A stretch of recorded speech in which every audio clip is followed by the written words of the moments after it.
Hi everybody, and welcome back to the channel. In today's video, I'm going to introduce you to my friend Hyssop.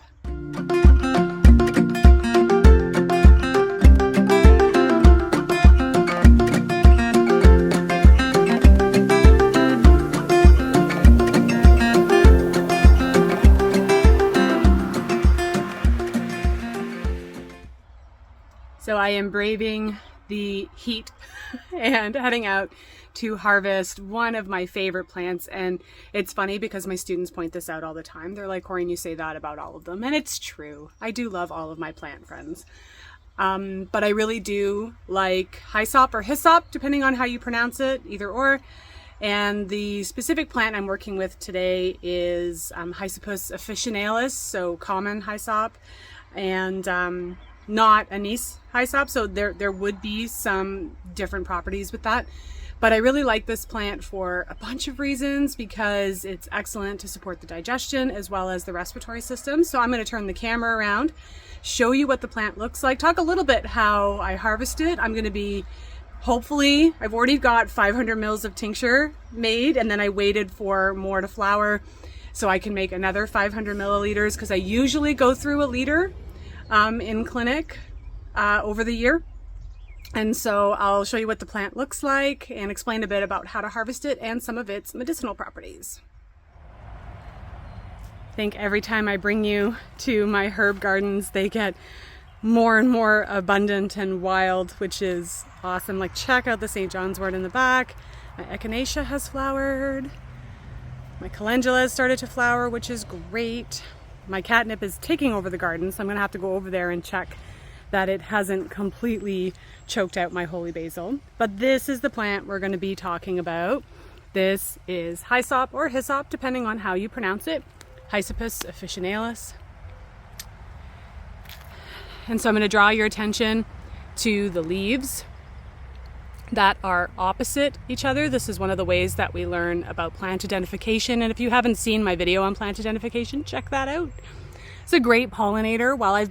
You can see I've been harvesting, but while I've been working in the garden, I'm surrounded by bees and lots of different types of bees and insects all pollinating this plant. So if you want pollinator gardens that are also useful in terms of medicinal properties, this would be one to look at.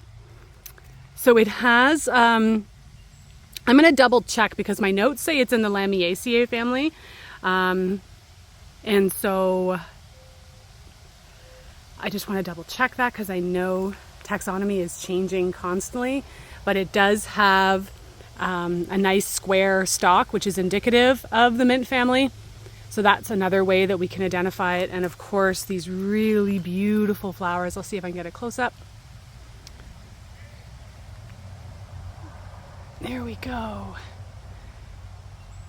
And so when I harvest, I usually take, you can see here some spots where I've harvested. Usually take about the top 25 to 30%. But then when I get inside, I'm going to strip all the flowers and leaves off this plant, because the stalk, in most cases when you're harvesting, is fairly inert in terms of medicinal properties, because it is mostly fiber.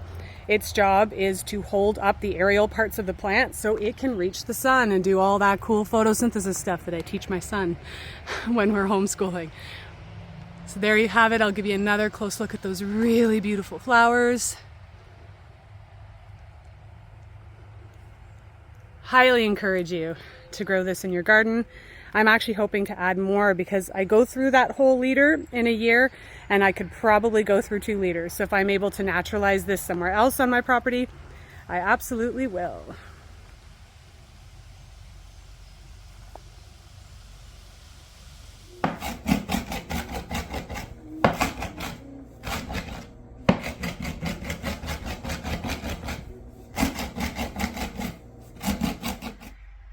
I will briefly go over some of the medicinal properties here. If you are interested in learning about plants in much more detail, also having really professionally made monographs you can print out and store in a binder or whatever, that's where you would want to look over at my membership platform. where I do full 1-hour classes on each one of these herbs to talk about how we would make medicine, contraindications and all that jazz. But for today, what I'll do is I'll put Hyssop on your radar, and maybe you may want to do your own research or come join Weavers and learn with me. But this is, it's kind of an interesting plant because it has, like most of our digestive plants, it will also have nervous system properties. So it's a great antidepressant. It helps with things like anxiety, general stress. But on top of that, it also has some really great respiratory properties, which is why I like to have it. It's what we call an expectorant. It also helps modulate fevers. So I've done some videos on fever herbs before. This would be one of the ones that I really like to work with. And it has diuretic properties too. So it really has this really beautiful wide range of applications, you know. So we've got digestion, nervous system, supporting the respiratory system, the immune system if you've got fevers. While it's not an immune stimulant itself, it'll help support fevers and the respiratory portion. So it's got like I said, it's got a lot of really awesome little properties. And it's also a fairly safe herb. It doesn't have any contraindications. The essential oil does, but the actual crude herb, say you're making tincture or tea with it, doesn't really have any contraindications. So I hope this has put Hyssop on your radar. If you have any questions about it, please, of course, leave those in the comments below. Check out my other videos. Make sure you subscribe to the channel so you're always getting notifications of my videos. And I'll see you in the next one.